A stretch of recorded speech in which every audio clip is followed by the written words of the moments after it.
Thailand's army says it will step up efforts to stop anti-government protesters from getting their hands on more weapons. The move follows yesterday's deadly confrontation between troops and the red shirts, demanding fresh elections, stoking fears of further unrest. The clash left one soldier dead and 18 injured.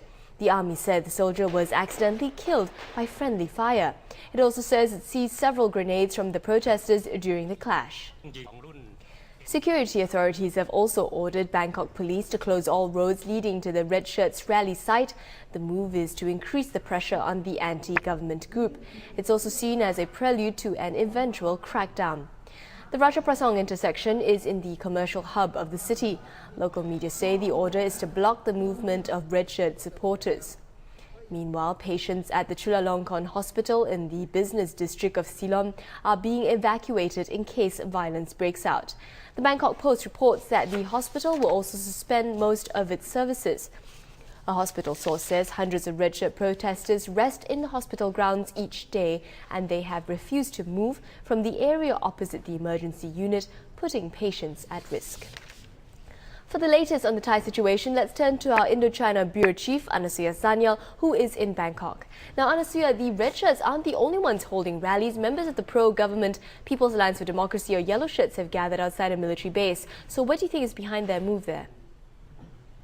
Joanne, the PAD has gathered to submit a strongly worded petition to Prime Minister opposite, saying that he has not done enough to contain the red shirt crisis, which continues to grow day by day here in Bangkok. This was always a risk, the PAD growing ever more disgruntled with the Premier's handling of this crisis, and that will find Mr. Abhisit at some points squeezed by both sides, the red shirts who want him out of power, and the PAD who have always supported him, who want him to be more effective.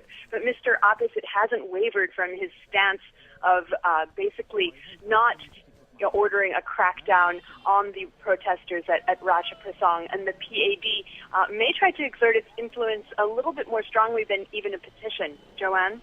Now, Anna, the Thai Foreign Ministry has sharply criticized overseas diplomats for meeting the red shirt protest leaders last week. So what's the potential fallout from this incident? Well, the Thai Foreign Ministry said that the diplomats who have entered the protest site at Ratchaprasong to talk to UDD leaders have acted improperly and, quote, beyond the scope of their duties.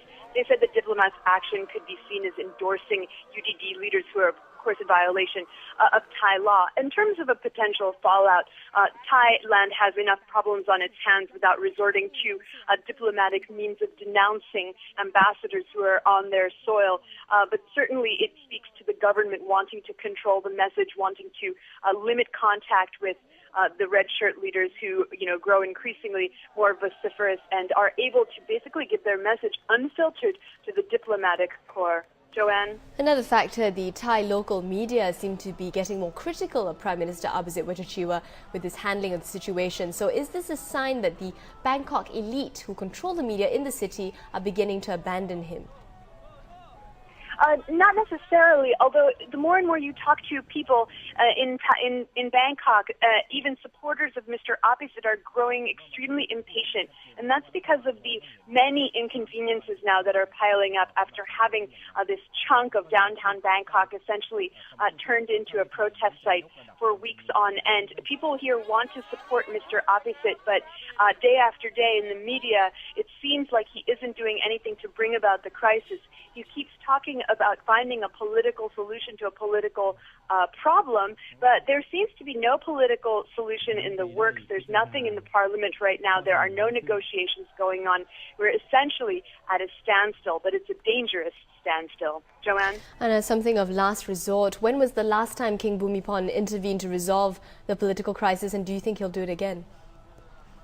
The last time was in 1992. It was in May, actually, something called Black May. There was the army commander, Suchinda Krapayud. He overthrew the sitting government at the time. There were protests organized by the now PAD leader, Chamlong Srimuang, and basically scores of Thais died on the street after the military opened fire on the protesters.